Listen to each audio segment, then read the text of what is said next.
राजेश जी, सबसे पहले मैं शुक्रगुजार हूँ आपके इस प्रोग्राम में आने के लिए, बुलाने के लिए।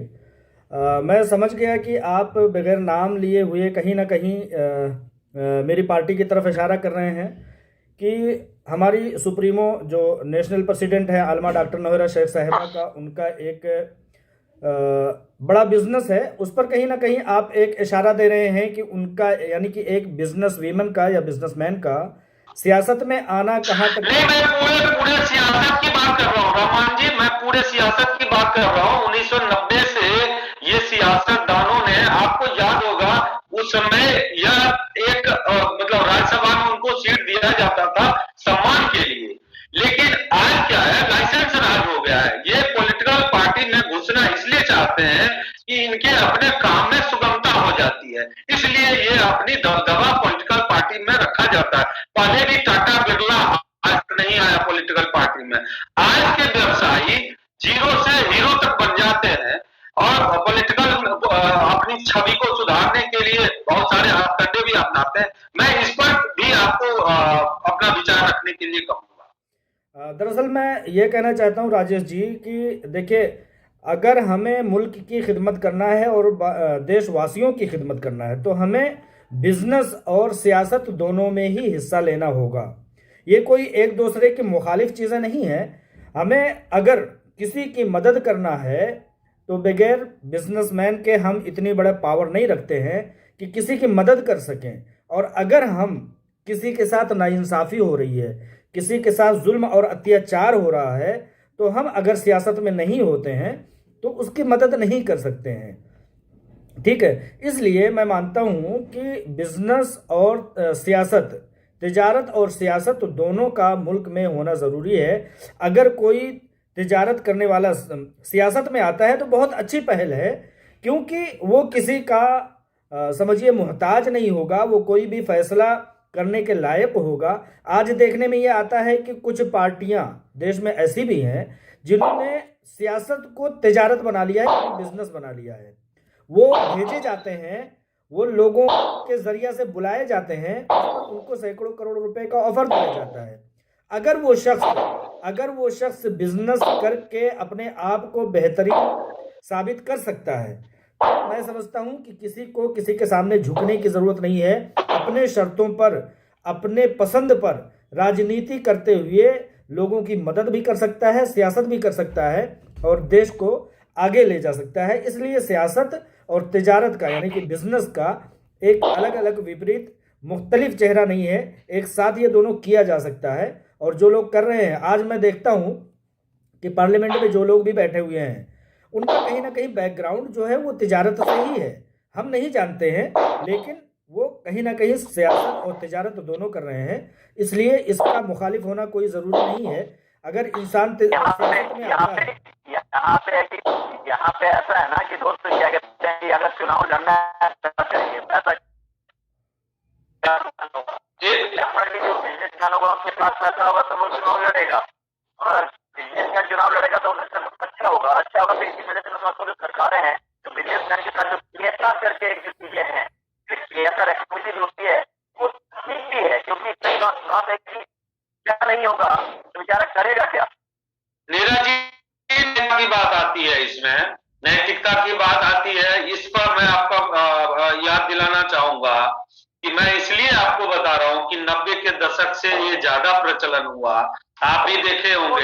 इसमें सबसे बड़ी कड़ी नहीं है प्रमोद महाजन की। अरे आपको कहाँ भी ले लिए। मैं तो यही कहना चाह रहा था कि उस समय जो थी एक कॉर्पोरेट हाउस को इस तरह से लिया जा रहा था, अब नहीं रहे, पर उस व्यवसाय लेकिन उससे पहले से भी मैं आपको देखिए, पहले ओपन नहीं था जी। पैसा पहले भी पार्टियों को जाता था, हर किसी पार्टी के पास पैसा पहुंच जाता था, लेकिन प्रमोद महाजन ने आके एक नई, मैं कहूंगा एक नई दिशा दी बीजेपी को। और बीजेपी को अगर मैं कहूँ तो अगर आज इस जगह तक पहुंची तो बीजेपी को तो प्रमोद महाजन जी। प्रमोद महाजन ने जो पैसों का जो एक लेखा जोखा बनाया बीजेपी के लिए, उससे बड़ा उससे पहले मुझे नहीं लगता किसी ने किया होगा। नहीं, उसमें कई सारे और भी नेता हैं जिन्होंने खाका खींचा है। अच्छा, जैसे अब देखिए, पहले इसके पहले भी सुखराम हुआ करते थे, अब नहीं है। और कांग्रेस में ऐसे और भी सज्जन हैं जिनकी जैसे जिंदल हुआ करते हैं, और भी हैं बहुत सारे उसमें भी है। सब देखिए दिग्गज हर पार्टी में है। मैं ये कहता हूँ सिर्फ नैतिकता होनी चाहिए कि पार्टी और बिजनेस इस दोनों को बैलेंस कितने लोग रख पाए। लोग आप भारतीय मित्र को नीरज जी मैं आपसे छोटा सा एक उत्तर चाहूंगा जरूर कि आपने भारतीय मित्र को कम से कम मेरे साथ 20 बार इंटरव्यू किया होगा कि 100 बार। आप तब से और आज में देख लीजिए कि व्यवसाय और पार्टी भारतीय मित्र जी का मुकाबले कभी छोटा सा हुआ करता था। तो पहले करीब 96 में बात करता जी उसी दौर की बात है। है ना। तो क्या समझिए कि सियासत में अगर आना है और सियासतदानों के करीब रहना तो पैसा अगर नहीं होगा तो आप कुछ कर पाएंगे। अडानी को ही देख लिया, अडानी भी भूषण स्टील ये वो जितने भी आए हैं। अब मैं हर पार्टी का सियासतदान जो है ना, हर पार्टी के जो लोग हैं जितने भी लोग कहीं ना कहीं पार्टी से जुड़े हुए हैं। मैं सत्येंद्र जी से जरा जानना चाहूंगा ये जो एक जुमला है आसाराम परम सुखी निराशा नाम परम दुखी, क्या ये जुमला सही फिट बैठता है आजकल की कि भाई आशा में क्यों वोटर को छोड़ देते हो कि मैं आ रहा हूँ, मैं आ रहा हूँ, मैं आ रहा हूँ, मैं यह दे दूंगा, मैं वह दे दूंगा, सब कुछ दे दूंगा। और बेचारे जब जो बेचारे जिनको लेबर एक तबका ऐसा है जिसका कहना है कि मैं अगर मजदूरी ना करूं तो खाऊंगा नहीं, तो सबसे सुखी वही है क्योंकि उसको कोई लेना देना नहीं है, कोई पार्टी आए कोई पार्टी जाए। सत्येंद्र जी। जी सर, अभी मैंने बात सुना आप इनका रहमान सर का, उन्होंने कहा कि राजनीति और बिजनेस दोनों साथ साथ चलने चाहिए। देखिए इसमें इस समय की बात किया जाए तो इसमें इलेक्टोरल बॉन्ड का सबसे बड़ा रोल आ जाता है। इसके द्वारा जैसे सत्ता पक्ष को अगर कुछ बिजनेसमैन अगर पैसे दे रहे हैं तो उसका तो सत्ता पक्ष जो है वो ऑडिटिंग करवा के पता चल जा रहा है कि हाँ हमारे पास इतना पैसा आ रहा है। अगर वही पैसा अगर विपक्ष के पास जा रहा है तो उसके ऊपर ईडी का केस चल जा रहा है। तो ये मतलब दो तरफा टाइप से खेला जा रहा है। अगर मुझे पैसा मिल रहा है ऐसा नहीं है, मैं ऐसा नहीं कहूंगा। सरकारें जब भी किसी की आई है ना, हर किसी ने यही खेल खेला है। आज हमें सब कुछ मालूम चलता है क्योंकि व्हाट्सएप है। लेकिन सर इसमें चुनाव आयोग का क्या रोल होना चाहिए? चुनाव आयोग तो होना चाहिए। मुझे नहीं लगता चुनाव आयोग को बड़ा रोल होना। चुनाव आयोग को चुनाव करवाना चाहिए। आम जनता को चुनाव आयोग से एक उम्मीद होनी चाहिए कि चुनाव होना चाहिए, शांतिपूर्ण निष्पक्ष होना चाहिए। सर सीए जी को आपने साइलेंट कर दिया। जो आपकी निष्पक्ष जांच वाली एजेंसियां हैं उसको आप साइलेंट में रखेंगे तो कैसे कुछ भी हो पाएगा। अभी सर हाल ही में देखिए कानपुर में ईडी और सीबीआई है ना, तो ये हमेशा ना किसके साइड में रखी होती है पार्टी, जो भी पार्टी सरकार में होती है हमेशा साइड में रखी है। भाई इनका केस साइड में रखो, वक्त जैसे ही आएगा ईडी पहुंचेगी, सीबीआई पहुंचेगी। ये तो समय का खेल है। आज कांग्रेस भी अगर आती है सत्ता में, मैं कहता हूँ कल के दिन बीजेपी की क्रांति भी खड़ी होगी, सीबीआई खड़ी होगी, इसको कोई बुराई नहीं है। सब लोग यही कर रहे हैं। वही है कितना चीफ मिनिस्टर ऑफ गुजरात कितना चक्कर लगाए कोर्ट का। जबकि उस समय के रूलिंग पार्टी में कांग्रेस की महिला नेता थी जिन्होंने प्रखर रूप से इस बात को उठाया कि सबसे ज्यादा टैक्स गुजरात से आया है और इसके लिए उनका बहुत सारा क्वेश्चन भी उठा, लोगों ने उसका विरोध भी किया। तो देखिए अच्छाई को अच्छाई भी लोग नहीं बोल सकते। लेकिन सर देखिए इसमें क्या बात है, इलेक्टोरल बॉन्ड। जी रहमान भाई बोलिए। जी रहमान जी बोलिए। मेरी बात अधूरी रह गई। आपको देंगे, रहमान जी बोल रहे थे। भाई नीरज भाई बीच में बोले तो दरअसल उनकी आवाज नहीं आ रही थी। खैर मैं उनको पूरा मौका दिया कि वो बोले। दरअसल मैं कहना ये चाह रहा था कि हर सियासतदान को, हर तिजारत करने वाले को, बिजनेस करने वाले को सियासत में आना चाहिए। क्योंकि वो खुल करके मदद कर सकता है। अगर कोई तिजारत करने वाला, बिजनेस करने वाला अगर सियासत में नहीं आता है, सिर्फ तिजारत करता है, सिर्फ बिजनेस करता है, तो जो लोग सियासत करते हैं ना, वो तमाम तरह की ताकतों को उनके हाथ में होने की वजह से वो क्या करते हैं, तिजारत करने वालों को दबाते हैं, उनको ब्लैकमेल करते हैं। तो ज़रूरत इस बात की है कि जो लोग तिजारत करते हैं उनको सियासत में भी आना चाहिए। उनके पास एक खास फंड होता है जिसके जरिए से वो लोगों की मदद कर सकते हैं, तो उन्हें आना चाहिए, लोगों को मदद करना चाहिए और वो किसी भी फैसला के लेने के लिए हकदार होते हैं, वो बड़े से बड़े फैसले ले सकते हैं। अगर कोई तिजारत करने वाला सियासत में नहीं आता है तो उसका सबसे बड़ा नुकसान क्या होता है मैं आपको बताऊं कि वो जो किसी ना किसी जरिए से लोगों को राहत देने के लिए पैसे डालता है। मिसाल के तौर पर आज के वक्त में जो चंते आते हैं पार्टियों में, अगर वो तिजारत करने वाले पॉलिटिक्स में आ जाते हैं तो वो डायरेक्ट जब मदद करते तो लोगों की एक बड़े पैमाने पर मदद हो सकती है, एक चीज। दूसरी चीज, अगर कोई तिजारत करने वाला सियासत में नहीं आता है तो पॉलिटिकल लोग उसको ब्लैकमेल करना शुरू कर देते हैं। मैं आपको उदाहरण दे दूंगा कि मैं जिस पार्टी से आता हूं, ऑल इंडिया महिला एम्पावरमेंट पार्टी, उसकी सुप्रीमो आलमा डॉक्टर नोहरा शेख साहिबा को वो तिजारत करने वाली हैं, वो सियासत में नहीं थी, लोगों की करोड़ रुपए से मदद करती हैं, लेकिन चूंकि वो सियासत में ना होने के नाते से सियासतदान लोग उनको इतना ब्लैकमेल करते हैं कि हर इलेक्शन में उनसे करोड़ों करोड़ रुपए मांगे जाते हैं और उनको ना देने की शक्ल में भाई कोई ना कोई एक दिन आकर के आपकी ब्लैकमेलिंग पर खरा उतरने में नहीं उतर सकता है। तो जब उन्होंने ये चीज़ बंद कर दिया कि सियासतदानों को पैसे देना बंद कर दिया, तो उन लोगों ने इनके खिलाफ साजिश करके इनको गिरफ्तार कर दिया, 2-2.5 साल तक गिरफ्तार रखा।